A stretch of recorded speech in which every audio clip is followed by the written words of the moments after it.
Aujourd'hui, tout le monde doit comprendre que l'ordre mondial, comme vous l'avez si bien dit, il n'y a que deux camps.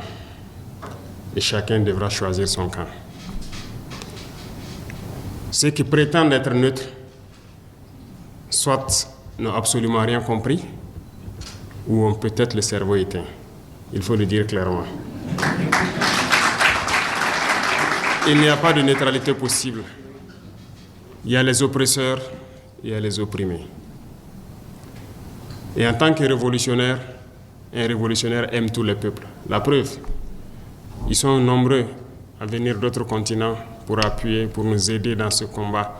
Parce que toute personne qui aspire, tous les peuples qui aspirent à cette liberté, à ce développement, à cette harmonie, à cette union que nous voulons entre les peuples du monde, sont unis par les liens de la révolution. Voilà pourquoi il n'y a pas de barrière et un révolutionnaire aime les peuples. Partout où il y a l'oppression, partout où il y a des peuples qui sont dominés par d'autres individus, les révolutionnaires doivent pouvoir donner de la voix. Et merci donc à vous qui êtes venus du continent européen, américain, un peu partout, pour nous soutenir, parce que la cause de Thomas Sankara, certes, le 15 octobre 1987, on a cru avoir assassiné l'homme et ses idées. On a tenté de détruire toutes les archives, même en passant par notre télévision nationale. Les gens ont essayé de détruire tout ce qui pouvait exister. Ils sont témoins, vous pourrez passer à la RTB les demander. Toutes les boîtes d'archives ont été vidées, essayer d'effacer totalement les faits de Thomas Sankara. Dieu merci, certains ont pu conserver beaucoup de choses de lui. Aujourd'hui, plus que jamais, on se rend compte que l'homme, oui, la chair s'en est allée, mais l'esprit demeure sur le monde. Et le combat continue. Aujourd'hui, beaucoup de chefs d'État africains se cachent derrière une soi-disant démocratie fabriquée à l'africaine, essayant de copier peut-être leur maître impérialiste. Mais aujourd'hui, la démocratie montre ses limites. Elle s'est développée, elle atteint son apogée. Aujourd'hui, elle est en déclin. Ça, il faut le reconnaître. Il faut que nous arrivions à fabriquer notre modèle. Et notre modèle, c'est africain. Et tel qu'ils le disent, si la signification du mot démocratie est telle qu'ils le disent, c'est que c'est né en Afrique. Alors, ici, nous avons notre manière de voir les choses. Il faut que nous redevenions africains et que nous acceptons de vivre africains. Comme disait le camarade président Thomas Sankara, c'est la seule manière de vivre libre et de vivre digne. Qui aujourd'hui plus que vous pour passer ce message au monde entier? Qui aujourd'hui plus que vous pour éveiller les consciences? Comme je l'ai dit, tout commence par là. Si la jeunesse ne connaît pas son histoire, la jeunesse ne comprend pas le monde d'aujourd'hui, ne comprend rien de la géopolitique, vous avez beau tourner ciel et terre, ils ne pourront jamais comprendre la démarche de la révolution. Il va de soi qu'à partir de maintenant, partout où nous sommes, que nous puissions faire passer le message de notre histoire, d'où nous venons, qu'est-ce que nous faisons aujourd'hui, pourquoi le monde est ainsi fait, pour que les gens puissent comprendre, emboîter le train de la révolution et qu'on puisse avancer vers un développement harmonieux, vers une union africaine réelle. Car cette union africaine qu'on le dit aujourd'hui de façade, on ne la sent pas. Il n'y a pas d'union. Le continent est déchiré par des guerres, tout cela par la manipulation des impérialistes. Ils ne veulent que nous voir déchirés, nous entretuer pendant qu'on pille nos richesses. Mais il faut que le message passe. Il faut conscientiser. Il ne faut jamais s'arrêter de parler. Certains diront que beaucoup d'entre vous peut-être parlent beaucoup. Moi, j'ai été longtemps accusé de ça, mais il faut toujours parler.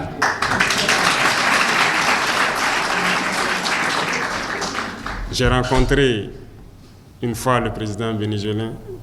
Il me disait, le père de la révolution, chaque jour, il parlait à la radio.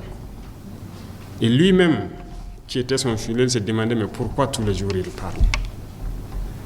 Et Chavez l'a dit, il faut toujours parler pour que les gens comprennent le message et que le message de l'impérialisme ne puisse pas passer. Aujourd'hui,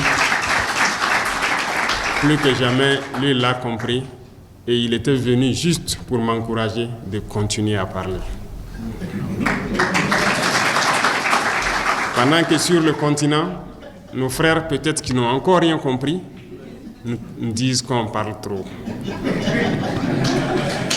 Et souvent, ce sont ces soi-disant intellectuels qui n'ont peut-être pas compris, qui ont été totalement formatés par le système occidental, par le système impérialiste, qui trouvent qu'on parle trop, parce qu'ils ne peuvent pas comprendre et percevoir le message qu'on passe. Malheureusement, c'est leur faiblesse aussi, mais nous devons continuer à parler. Nos jeunes doivent se réveiller. Tout de suite, avant de venir ici, je suis allé encourager une jeune dame qui a été combattue dans le temps, quand elle a essayé de transformer notre coton en produit coton hydrophile médical qui est utilisé et tout. Elle a été combattue, son usine avait été fermée, ses machines ont été toutes démontées et rangées. Quand nous sommes arrivés, nous avons essayé de la soutenir et l'usine a réouvert ce matin. Je suis allé. L'Afrique ne demande que ça, produire, transformer et consommer. Et nous allons continuer à encourager ces genres d'initiatives. Mais tout ça, c'est par le changement de mentalité. Et aussi, je dirais, en forçant la main à certains. Et c'est là la révolution. Parce que le changement de mentalité dans la bourgeoisie est difficile. Et c'est cette bourgeoisie qui oppresse et qui continue de conjuguer avec l'impérialisme parce qu'ils ont les moyens. Et aussi, ils communiquent. Ils passent par tous les canaux pour amener les jeunes Africains à stagner. C'est par là que les jeunes Africains se retrouvent à prendre l'eau, à mourir par milliers dans l'océan pour essayer de rejoindre l'Eldorado, si on peut le dire. Mais il faut qu'on arrive à le créer ici. Et c'est possible. Nous nous sommes lancés dans cette révolution et je pense qu'aujourd'hui, pour l'Afrique, c'est le seul chemin qui puisse permettre de pouvoir se développer. Passé cela, je ne vois pas autre méthode qui puisse résister aux manœuvres de l'impérialisme et de ses valets locaux sur place. Vous ne pourrez pas avancer, ils mettront toujours des bâtons dans vos roues à travers les textes que les impérialistes eux-mêmes ont avancés, les ont amenés à développer, à travers les organismes, les institutions que les impérialistes nous ont aidés à mettre en place dans nos États.